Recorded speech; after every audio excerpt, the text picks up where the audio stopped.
दोस्तों, कैसे हैं आप सब। उम्मीद करते हैं बहुत अच्छे होंगे। इस सुहाने मौसम का आनंद लेते हुए पढ़ाई भी साथ में आप लोग कर रहे होंगे, ऐसा मैं उम्मीद करता हूं। इस सुहाने मौसम का आइए फ़ायदा उठाते हैं, लुत्फ़ लेते हैं और क्वेश्चन आंसर सॉल्व जो हमने सीरीज़ किया था, एक पहला आपने देखा होगा उम्मीद करते हैं, जिसमें मोस्टली एसएससी के क्वेश्चन थे, हमने सॉल्व कराया था। आज जो है दोनों मिक्स करेंगे, यानी कि कुछ अदर एग्ज़ाम का भी, जैसे UP triple SC, UP PCS वगैरह में जो एग्ज़ाम्स में आए हैं क्वेश्चन, उसको इंक्लूड करेंगे और उस कड़ी को हम आगे बढ़ाएंगे कि हम पढ़ रहे हैं जो, क्या वो एग्ज़ाम ओरिएंटेड पढ़ रहे हैं या केवल हवा बना रहे हैं कि हमने ये पढ़ लिया वो पढ़ लिया। तो दोस्तों, हम जो भी टॉपिक कंप्लीट कराएंगे उसके साथ हम क्वेश्चन आंसर भी करते जाएंगे जो एग्ज़ाम में आए हैं। और ये जान लीजिए, ये मोर देन सफिशिएंट होगा आपके लिए। इतना पढ़ लिया आपने, आपके एग्ज़ाम में अगर कोई मोस्टली क्वेश्चन आप अटेम्प्ट कर लेंगे, ठीक है। तो आइए नेक्स्ट हम इस सेशन को आगे बढ़ाते हुए चलते हैं। आपके स्क्रीन पे पहला क्वेश्चन दिख रहा होगा, ये यूपी ट्रिपल एससी में पूछा गया है। क्वेश्चन ये है, निम्नलिखित में से कौन सा ग्रह पृथ्वी की अपेक्षा आकार में छोटा है। क्वेश्चन ये है कि भाई हमको बताइए कि पृथ्वी से छोटा कौन है। ठीक है, पृथ्वी से छोटा कौन है, तो इसका मतलब ये है कि वही हमारी सीरीज की बात हुई थी। हमने कहा था कि सबसे बड़ा आपको याद रखना है कि बृहस्पति तो सबसे बड़ा है, ठीक है। 2 नंबर पे आ गया शनि, 3 नंबर पे आ गया अरुण, 4 नंबर पे आ गया वरुण, 5 नंबर को हमने कहा था उलट दीजिएगा तो हो गया पृथ्वी, और पृथ्वी के बाद से जब 6 नंबर पे आएंगे तो हमने कहा था कि 6 हम ऐसे लिखते हैं, इसको उलट देंगे, शुक्र हो जाएगा। 7 लिखेंगे ऐसे तो मंगल हो जाएगा, और 8वें नंबर पे हमारा बुध हो जाएगा। अब आइए ऑप्शन पे चलते हैं दोस्तों। पहला ऑप्शन दिया है नेपच्यून, दूसरा दिया है शुक्र, तीसरा दिया है शनि और चौथा दिया है यूरेनस। तो हम जैसे जानते हैं कि बृहस्पति, इसको हम कहते हैं सैटर्न, इसको कहते हैं हम लोग यूरेनस, इसको कहते हैं नेपच्यून, इसको अर्थ, ठीक है, इसको हम कहते हैं वीनस, इसको कहते हैं मार्स और इसको कहते हैं मरकरी। ठीक है। अब पूछा क्या है क्वेश्चन, पृथ्वी से छोटा आकार। ऑप्शन ए नेपच्यून नहीं हो सकता है क्योंकि बड़ा है। दूसरा ऑप्शन दिया है शुक्र यानी वीनस, यही आंसर हो जाएगा वीनस, क्योंकि इसके अलावा जो ऑप्शन दिया है शनि और यूरेनस यानी कि सैटर्न और यूरेनस, ये जो ऑप्शन नहीं होंगे, इसलिए कि ये क्या है, पृथ्वी से बड़े हैं, इसलिए आंसर नहीं होगा ये। नेक्स्ट क्वेश्चन आते हैं दोस्तों। क्वेश्चन पूछा, निम्नलिखित में से कौन सही ढंग से ग्रहों के उनके आकार के अवरोही क्रम को दर्शाता है। नेक्स्ट क्वेश्चन आपको स्क्रीन पे दिख रहा होगा। क्वेश्चन पूछा है, निम्नलिखित विकल्पों में से कौन सा सही ढंग से ग्रहों के उनके आकार का अवरोही क्रम है। पहला ऑप्शन दिया है मंगल, पृथ्वी, शनि, बुध। तो क्या कह रहा है, कौन सा ग्रह का अवरोही यानी घटते हुए, तो यही है, घटता हुआ क्रम है। पहला क्रम दिया हुआ है स्क्रीन पे आपको दिख रहा होगा, मंगल, पृथ्वी, तो ये हो ही नहीं सकता है क्योंकि ये आगे चले गए, तो ये ऑप्शन ये नहीं हो सकता है। दूसरा दिया है बृहस्पति, यूरेनस, शनि यानी सैटर्न, और चौथा दिया है शुक्र, ये भी नहीं हो सकता है क्योंकि ये सीरीज क्या कर दिया, उल्टा कर दिया। तीसरा ऑप्शन देखिए, दिया है यूरेनस, फिर दिया है पृथ्वी, फिर दिया है मंगल और फिर दिया है बुध, और यही आंसर सी आपका हो जाएगा आंसर। ठीक है दोस्तों, तो जब मैंने सीरीज पढ़ाई थी आपको स्टार्टिंग, अगर आपको कंफ्यूजन है कोई, आप मेरे पहले दूसरे वीडियो जरूर जाके देखिएगा, तभी ये सब क्लियर होगा। मैंने पहले ही कहा था आपको कि हम पढ़ेंगे तो कंसेप्ट के अकॉर्डिंग पढ़ेंगे, या जो पढ़ रहे हैं वो एग्जाम ओरिएंटेड पढ़ रहे हैं। अगर ये सारे कंसेप्ट आपको क्लियर करने हैं तो बिल्कुल पहले तो वीडियो देखिए, जिसमें मैंने बहुत डीप एक्सप्लेन किया है कि कैसे क्वेश्चन को सॉल्व करना है, कैसे क्वेश्चन आते हैं, एक बेसिक स्ट्रक्चर तैयार किया है। आप उससे जरूर जाके देख लीजिएगा, देखने के बाद ये सब चीज़ें बहुत आसान लगने लगेगी। चलिए नेक्स्ट क्वेश्चन की ओर मूव करते हैं दोस्तों। नेक्स्ट क्वेश्चन आपको दिख रहा होगा स्क्रीन पे, पूछा गया, सूर्य का दीप्तिमान आमुख जिसे हम देख सकते हैं क्या कहलाता है। ऑप्शन ए देखिए क्या है, प्रकाश मंडल, दूसरा प्रकाश मंडल यानी फोटोस्फीयर, स्थल मंडल, लिथोस्फीयर, वर्ड मंडल, क्रोमोस्फीयर, या वातावरण उसका एनवायरनमेंट कहलाता है। तो आपको जो पहला लेक्चर, जो पहला वीडियो था इस प्रश्नोत्तरी का सीरीज का, उसमें मैं बता चुका हूं ऑलरेडी कि जो प्रकाश, जो सूर्य होता है उसका 3 भाग होता है। एक को हमने कहा था प्रकाश मंडल, जो उसका दीप्तिमान भाग होता है, उसका सरफेस होता है। उसके बाहर गैसों का आवरण होता है जिसे हम वर्ण मंडल कहते हैं, वर्ण मंडल कहते हैं। और जो सबसे लास्ट में होता है उसी को हम कहते हैं कोरोना। ये बाहरी सबसे परत है और ये सूर्य का दीप्तिमान परत है। तो ये इसका आंसर हो जाएगा ए, प्रकाश मंडल। नेक्स्ट क्वेश्चन आते हैं दोस्तों, स्क्रीन पे आपको दिख रहा होगा। क्वेश्चन पूछा गया है किस ग्रह को लाल ग्रह के नाम से भी जाना जाता है। ये सिंपल सा क्वेश्चन है, आप जानते होंगे, आपको बता चुके हैं कि जो पृथ्वी है उसे नीला ग्रह कहते हैं। ठीक है, ऑप्शन देख सकते हैं, ऑप्शन दिया है मंगल ग्रह, शुक्र ग्रह, बुध ग्रह, बृहस्पति ग्रह। ठीक है, तो पृथ्वी को इसमें हम लोग नीला कहते हैं, शुक्र को हम लोग पीला कहते हैं, और जो हमारा मंगल है इसको हम कहते हैं लाल ग्रह। तो सवाल ये लाल ग्रह क्यों कहते हैं, क्योंकि इस पर आयरन ऑक्साइड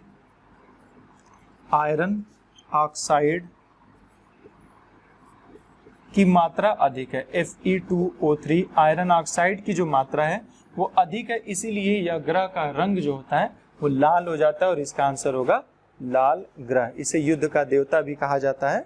ठीक है, तो ये सब नहीं याद रखना है कि किसे युद्ध का देवता कहते हैं, किसे कृषि की देवता कहते हैं, ये वगैरह वगैरह। आपको बस ये याद रखना है कि मंगल को लाल कहते हैं, पृथ्वी को नीला कहते हैं, नेपच्यून को भी नीला ग्रह कहते हैं, आपको बता चुके हैं।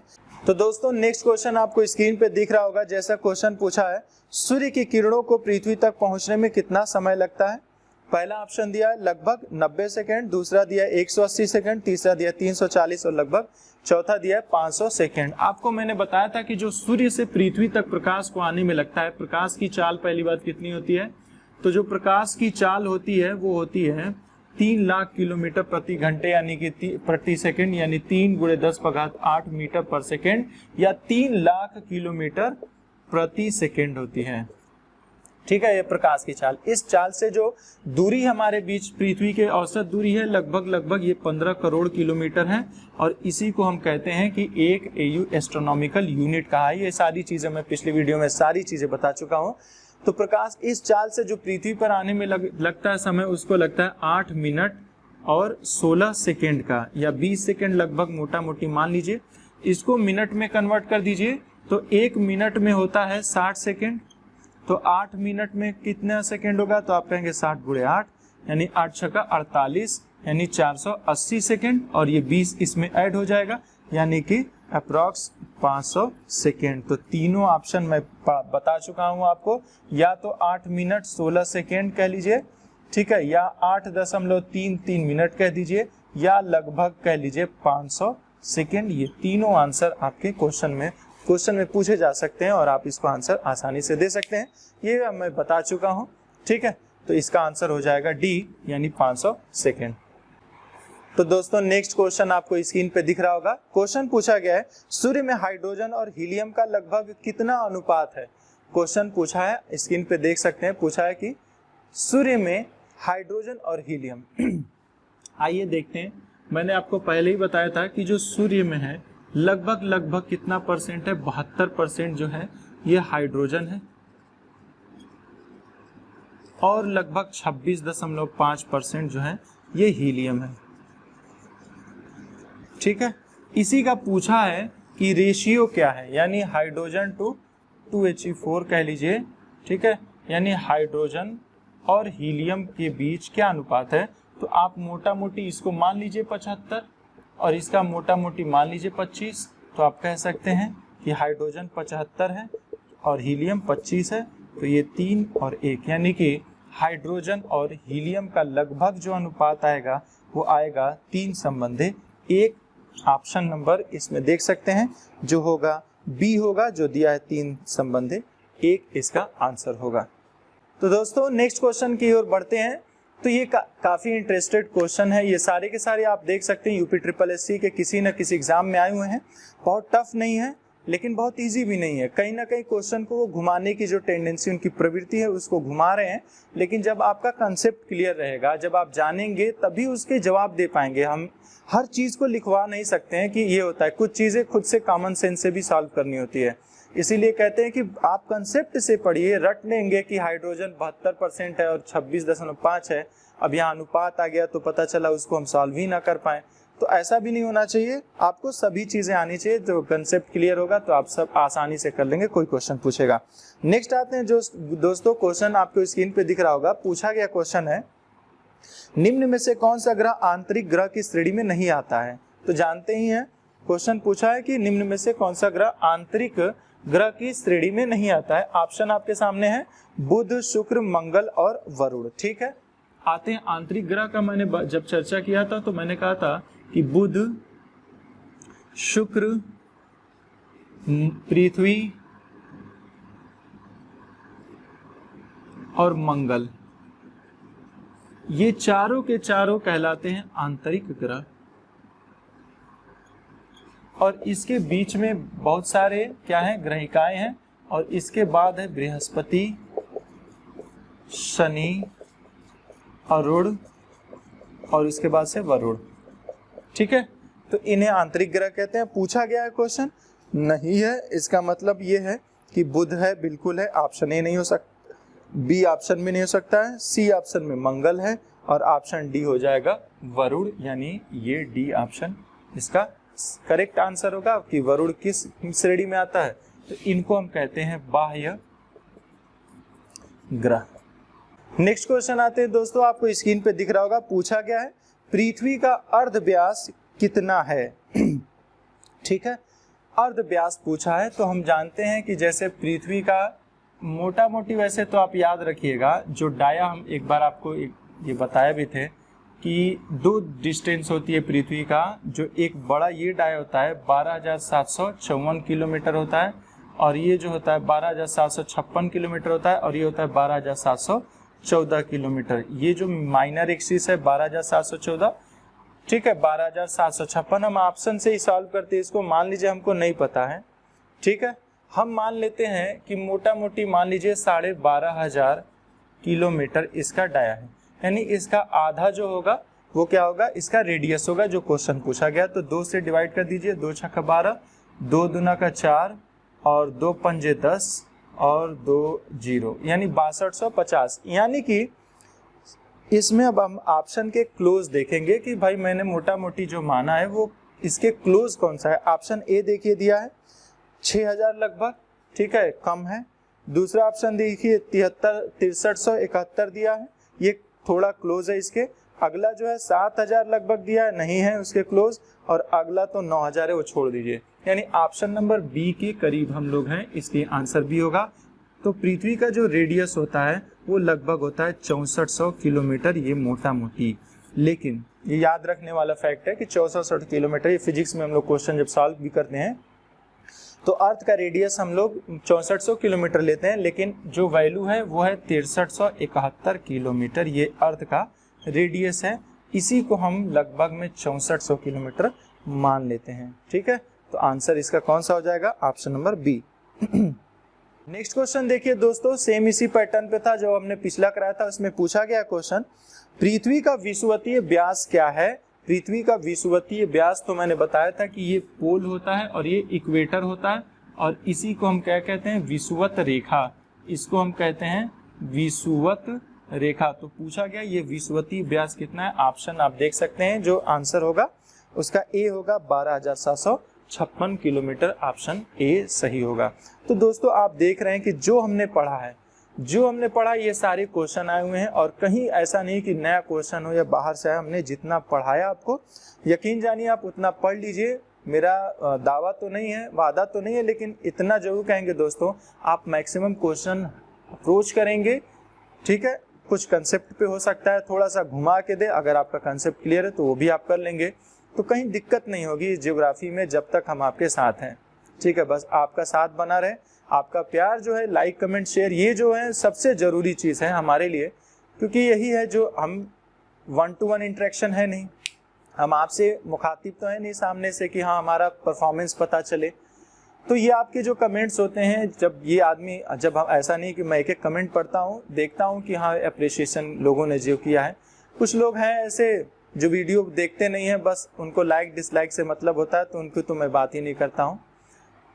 सबके होते हैं अपने अपने कुछ न कुछ, की वीडियो भी डला है 1-2 मिनट बाद तुरंत डिसलाइक करने लगते हैं। तो ये सब, अब ये ऐसी मानसिकता वालों के लिए मैं कुछ नहीं कह सकता, जिनकी कोई सोच ही नहीं है, ना किसी उसका सोच है ना कोई, बस दूसरों, वही कहा जाता है कि अगर किसी से आगे बढ़ना है तो जितनी बड़ी उसने लकीर खींची है आप उससे बड़ी खींच के उसको छोटा करिए, ना कि उसको मिटा के जो है छोटा करिए। तो बहरहाल इससे कोई फर्क नहीं पड़ता है, लेकिन जब आपका प्यार देखते हैं तो फिर बहुत खुशी होती है। तो आइए दोस्तों कुछ और जो क्वेश्चन है हम उसको सॉल्व करते हैं, इस श्रृंखला को आगे बढ़ाते हैं, क्योंकि जो पढ़े हैं वो जरूर ये यूटिलाइजेशन होना चाहिए हमारी कि एग्जाम में हम उसको सॉल्व कर पा रहे हैं कि नहीं।